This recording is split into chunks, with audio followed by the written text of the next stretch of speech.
Hello everyone, welcome to very good academy. Very good একাডেমিতে তোমাদের সকলকে জানাই স্বাগত আর সকলকে জানাই গুড ইভিনিং। কেমন আছো তোমরা? আশা করি তোমরা প্রত্যেকেই ভালো আছো। আজ আমি তোমাদের জন্য দেখো গুরুত্বপূর্ণ একটা প্র্যাকটিস সেট নিয়ে চলে এসেছি, যার প্রথম প্রশ্ন তোমরা দেখতেই পাচ্ছ। আর একটা কথা বলে দিই প্রথমেই সকলকে, তোমরা কিন্তু এই প্র্যাকটিস সেটটা অবশ্যই একবার করো। যারা পারবে তারা একবার প্র্যাকটিস করো, আর যারা পারবে না কোনো চিন্তা নেই, এরপর দিয়ে তোমরাও পারবে অঙ্ক।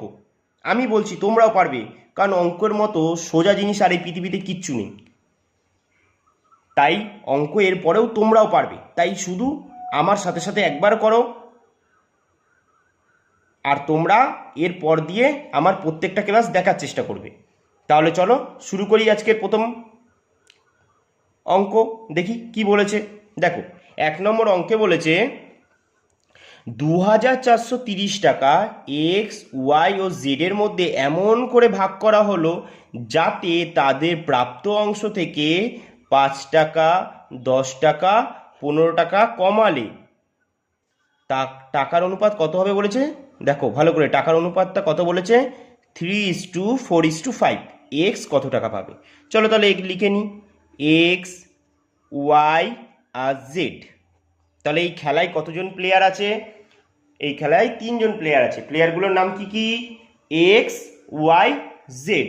তাহলে এবার কি বলেছে দেখো, বলে দিয়েছে কি এদের নাকি একটা মোট টাকা আছে 2430 টাকা, যেটা এই 2430 টাকা কি করা হয়েছে, এই 3জনের মধ্যে ভাগ করে দেওয়া হয়েছে। কার কার মধ্যে ভাগ করে দেওয়া হয়েছে? এ কত, এই এ লিখি কেন, x Y z, x y জেডের মধ্যে ভাগ করে দেওয়া হয়েছে।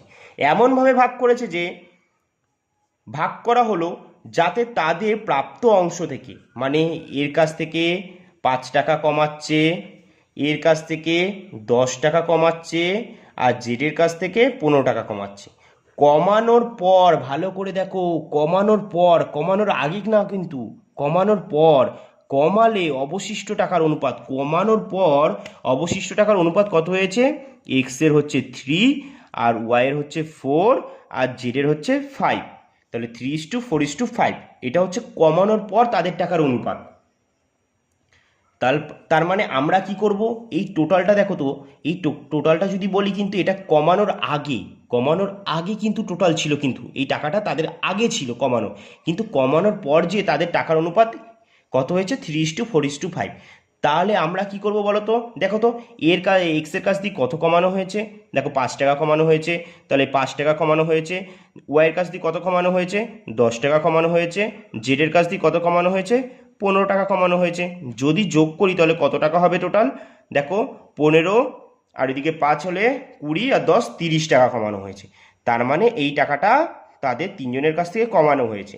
তার মানে আমরা যদি টোটাল টাকা থেকে এই 30টা বাদ দিয়ে দিই, তাহলে আমরাও তো এই অনুপাতের সঙ্গে সেম বলতে পারবো, কারণ এটা কমানোর পর হয়েছে এই অনুপাতটা।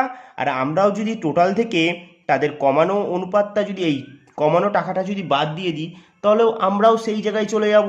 আমাদের যেটা হিন্ট দিয়েছে আমরাও সেই হিন্টে পৌঁছে যাব। চলো তাহলে এবার চলে যাই, 2400 হয়ে যাচ্ছে। দেখো, এটাও কমানোর পর অনুপাত, আর এটাও আসল দিয়ে কমানোর পর তাদের মোট টাকা। তাহলে আমি এখন দুটোকে সমান করতে পারি তো? অবশ্যই পারি। চলো সমান করে দিই তাহলে।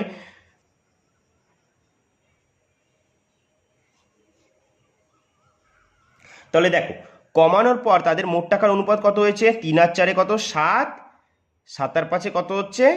12। তাহলে এই কমানোর পর তাদের মোট টাকার অনুপাত আমি ধরলাম 12 ইউনিট।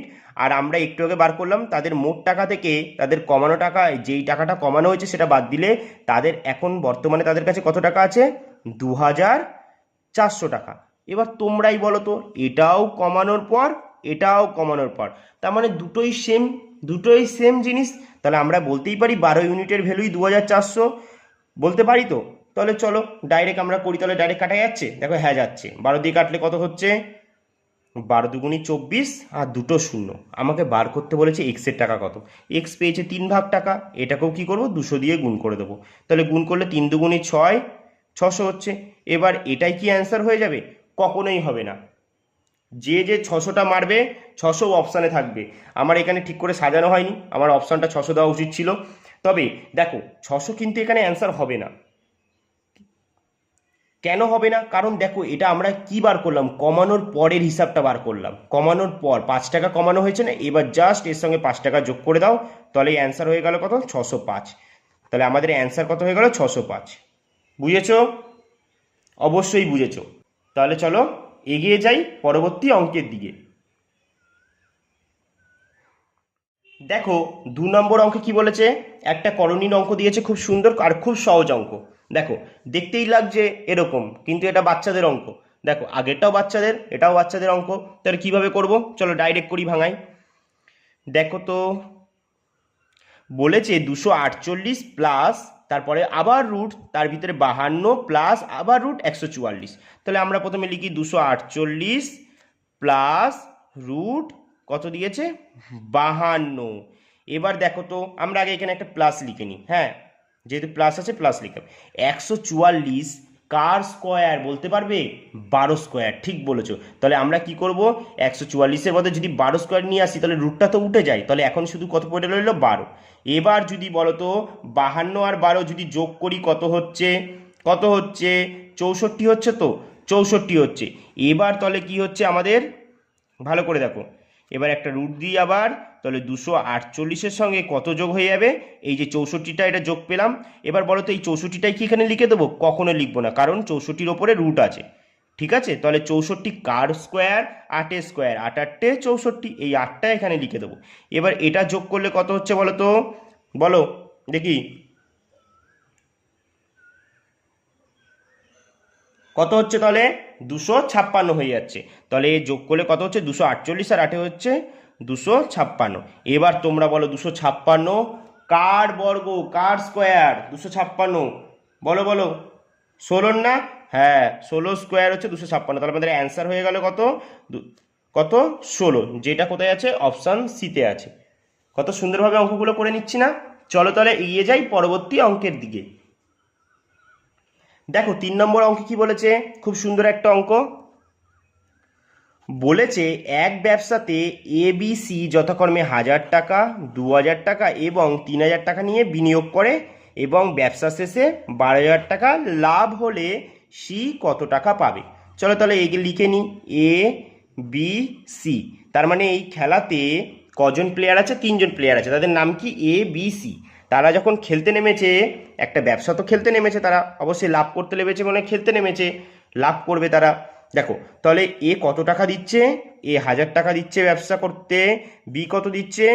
2000 টাকা দিচ্ছে, আর সি দিচ্ছে 3000 টাকা। এটাই তো, এটা কি তাদের টাকা, এটা তারা মূলধন, মানে অ্যাকচুয়ালি তাহলে মূলধনটাই লিখি। তাহলে আমরা মূলধন লিখলাম কত? এ 1000 টাকা দিচ্ছে, বি 2000 টাকা দিচ্ছে, সি 3000 টাকা দিচ্ছে। তাহলে বলো তো, আমরা অংশীদারি কারবারের যখন অঙ্ক করি একটা জিনিস আমরা জানি তো, যে যে যত ভাগ মূলধন দেবে সে তত ভাগই লাভ্যাংশ পাবে।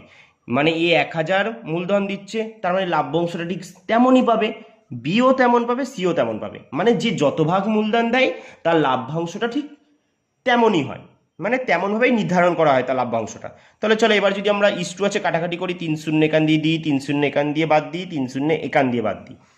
তাহলে এ এর লাভ্যাংশ কত পেলাম? 1 ভাগ। বি এর লাভ্যাংশ কত পেলাম? 2 ভাগ। সি এর লাভ্যাংশ 3 ভাগ। তাহলে যোগ করলে টোটাল লাভ্যাংশটা কত হচ্ছে? 3 আর 2 5 আর 1 6। তাহলে টোটাল লাভ্যাংশ হচ্ছে 6 ইউনিট। আর প্রশ্নে দেখো তাদের টোটাল লাভ্যাংশ বলেছে কত? 12,000। এটাই তো, দেখো আমরা একটা লাভ্যাংশ বার করলাম, প্রশ্নে একটা লাভ্যাংশ দিয়েছে, তাহলে আমরা বলতেই পারি দুটোই সমান, বলতে পারি তো, এটাও লাভ্যাংশ এটাও লাভ্যাংশ।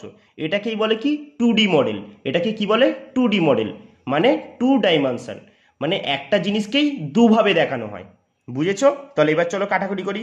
6 দিয়ে কাটলে 6 দুগুণি 12, একটা দুটো তিনটে, তিনটে শূন্য বসে যাবে। এবার আমাদের বার করতে পেয়ে বলেছে কি সি কত টাকা পায়? সি 3 ভাগ টাকা পায়। এটাকেও গুণ করে দেবো 2000 দিয়ে। তাহলে কত হচ্ছে? 3 দুগুণি 6 আর তিনটে শূন্য, তার মানে সি কত টাকা পেয়েছে? 6,000 টাকা। এটাই হয়ে গেল আমাদের অ্যান্সার। কোথায় আছে? অপশন সিতে আছে। চলো তাহলে এগিয়ে যাই পরবর্তী অঙ্কের দিকে। দেখো 4 নম্বর অঙ্কে কি বলেছে, বলেছে এ ও বি দুটি নল একটি চৌবাচ্চা যথাক্রমে 6 মিনিটে ও 7 মিনিটে পূর্ণ করতে পারে। এ নলটি প্রথমে খোলা হলে তারপর 1 ঘন্টা অন্তর অন্তর নল দুটিকে খোলা ও বন্ধ করা হতে লাগলো।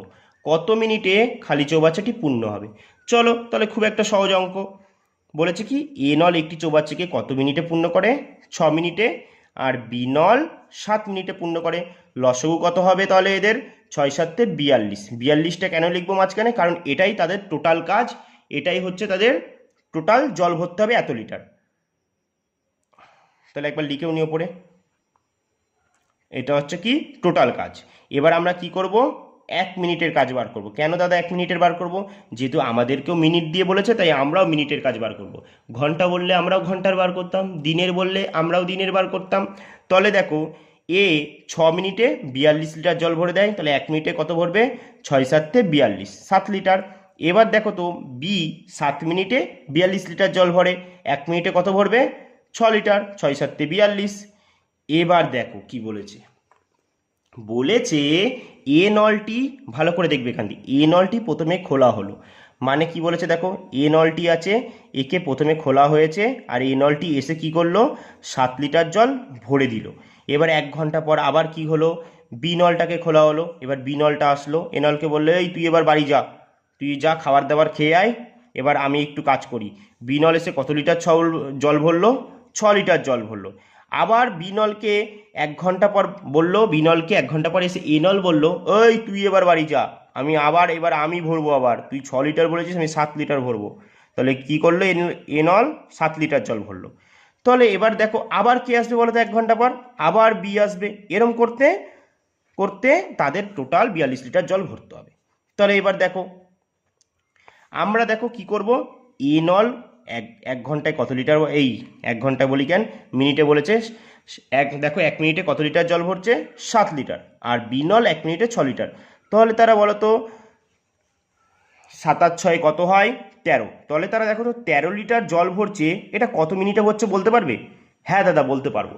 কত মিনিটে বলবে তাহলে? 2 মিনিটে, কারণ এ 1 মিনিটে 7 লিটার ভরে, এ 1 মিনিটে 6 লিটার, তাহলে 2 মিনিটে কত? 13 লিটার জল ভরছে। এবার আমরা এই 13টার সঙ্গে এমন একটা সংখ্যা গুণ করব যাতে 42-এর কাছাকাছি যেতে পারি। কেন দাদা? এটাই নিয়ম, আমাদেরকে এর কাছাকাছি যেতে হবে। তাহলে দেখো একটা সংখ্যা দিয়ে গুণ করি, দেখো তো 3 দিয়ে গুণ করি, 3 13 39। এবার এটাকে 3 দিয়ে গুণ করেছি, আমরা কি শিখেছি? এটাকেও 3 দিয়ে গুণ করতে হবে। আর কেন করতে হবে সেটাও শিখেছি, কারণ আমরা বলেছি কারো মনে আঘাত দেব না, কারণ আমরা সবাইকেই সকলভাবে ভালোবাসি আর সমানভাবে ভালোবাসি। তাহলে 3 দুগুণই 6, তার মানে 39 লিটার জল ভরতে তাদের দুজনের কত মিনিট সময় লাগলো? 6 মিনিট। এবার বাকি আছে আর কত জল? টোটাল 42 লিটারের ভেতরে 39 লিটার ভরা হয়ে গেছে, তাহলে বাকি থাকে আর কত জল? আর 3 লিটার জল বাকি থাকে না। এই 3 লিটার জলটা কে ভরবে বলতে পারবে? এ ভরবে। কেন ভরবে? যেহেতু যে আমরা জানি কি যে কাজ শুরু করে সেই শেষ করে, এ শুরু করেছে এই শেষ করবে, তাহলে বাকি জলটা কে ভরবে? 3 লিটার জলটা এটা এ ভরবে। বাকি জলটা ওপরে লিখে নেবে, আর বাইরের তলায় কি লিখবে? এর ক্ষমতাটা। এ কত লিটার জল বলে? 7 লিটার জল ভরে না, তাহলে এর ক্ষমতা 7। তাহলে তাহলে এর কত সময় লাগবে? 3/7 মিনিট সময় লাগবে। তাহলে আগে দেখো তো টোটাল সময় কত লেগেছিল? 6 মিনিট। আর এখন আরও কত লাগলো? 3/7 মিনিট। তাহলে আমাদের অ্যান্সার কত হয়ে গেল? 6 পূর্ণ 3/7, যেটা আমাদের অপশান সিতে আছে। এটা হয়ে গেল আমাদের অ্যান্সার। বুঝেছো? আশা করি তোমরা বুঝেছো। চলো তাহলে এগিয়ে যাই পরবর্তী অঙ্কের দিকে। দেখো 5 নম্বর অঙ্কে কি বলেছে? বলেছে একটি মেল ট্রেন ও একটি প্যাসেঞ্জার ট্রেনের গতিবেগের অনুপাত কত বলেছে? 5:3। প্যাসেঞ্জার ট্রেনটি 3 ঘন্টায় 90 কিমি গেলে মেল ট্রেনটি 3 ঘন্টায় কত কিমি দূরত্ব যাবে? চলো তাহলে একদিকে লিখে নিই আগে মেল ট্রেন বলে, শুধু মেল বলে লিখলাম, হ্যাঁ, আর একদিকে লিখে নিই প্যাসেঞ্জার বলে। তাহলে এদের বেগের অনুপাত কত বলেছে? বেগের অনুপাত বলেছে যে মেল ট্রেনের বেগ হচ্ছে 5 ভাগ, মানে 5 ইউনিট, আর যদি ধরি প্যাসেঞ্জার ট্রেনের হচ্ছে 3 ইউনিট, এটাই তো বলেছে। আর আমরা কি বলেছে দেখে নিই, দেখে নিই কি বলেছে। দেখো বলেছে প্যাসেঞ্জার ট্রেনটি 3 ঘন্টায় 90 কিমি যায়। আর একটা আমায় প্যাসেঞ্জার ট্রেনের সম্পর্কে বলে দিয়েছে, প্যাসেঞ্জার ট্রেনটা বলেছে 3 ঘন্টায় কত কিমি যাচ্ছে, 90 কিমি যাচ্ছে। তাহলে দূরত্ব কত বলে দিয়েছে প্যাসেঞ্জার ট্রেনের, 90 কিমি যাচ্ছে। আর একটা প্যাসেঞ্জার ট্রেনের সম্পর্কে কি বলেছে, সময় দিয়ে দিয়েছে, বলেছে 3 ঘন্টা সময় লাগছে তার এই 90 কিমি যেতে। তাহলে দেখো দূরত্ব আছে, সময় আছে, তাহলে আমরাও আর একটা বেগ বার করে নিই প্যাসেঞ্জার ট্রেনের। তাহলে বেগ মানে দূরত্ব বাই সময়, তাহলে 3 × 3 = 90। তার মানে এটা কত হয়ে গেল, কার বেগ, প্যাসেঞ্জার ট্রেনের আরও একটা বেগ আমরা বার করে নিলাম, যেটা হচ্ছে প্যাসেঞ্জার ট্রেনের রিয়েল বেগটা। দেখো 30 কিমি পার ঘন্টা, এটা কার বেগ, প্যাসেঞ্জার ট্রেনের বেগ। আর এটা হচ্ছে ইউনিটে, আর এটা আমরা রিয়েল বার করলাম। তাহলে আমরা বার করলাম প্যাসেঞ্জার ট্রেনের বেগ কত, 30 কিমি পার ঘন্টা।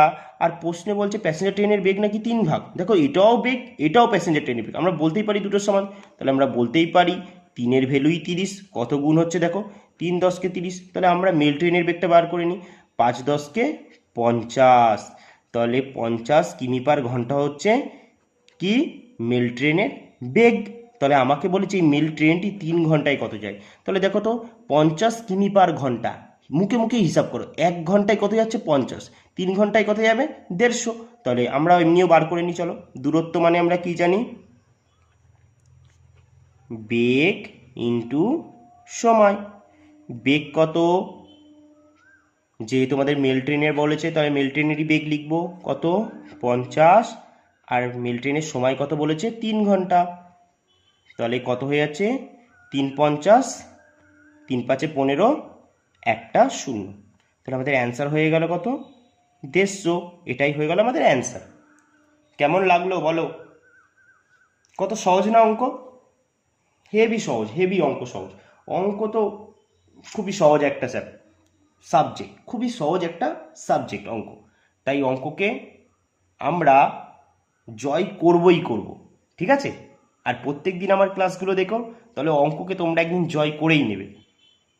যারা পারছো তারা একবার প্র্যাকটিস করে নেবে, আর যারা পারছো না তারা আমার সঙ্গে করবে, তারাও একদিন পারবে। তাহলে আজকে এখানেই আমাদের ক্লাসটি শেষ করছি। আবার দেখা হবে তোমাদের সঙ্গে এরকমই আরও একটা গুরুত্বপূর্ণ প্র্যাকটিস সেট নিয়ে। ততক্ষণের জন্য সকলকে টাটা।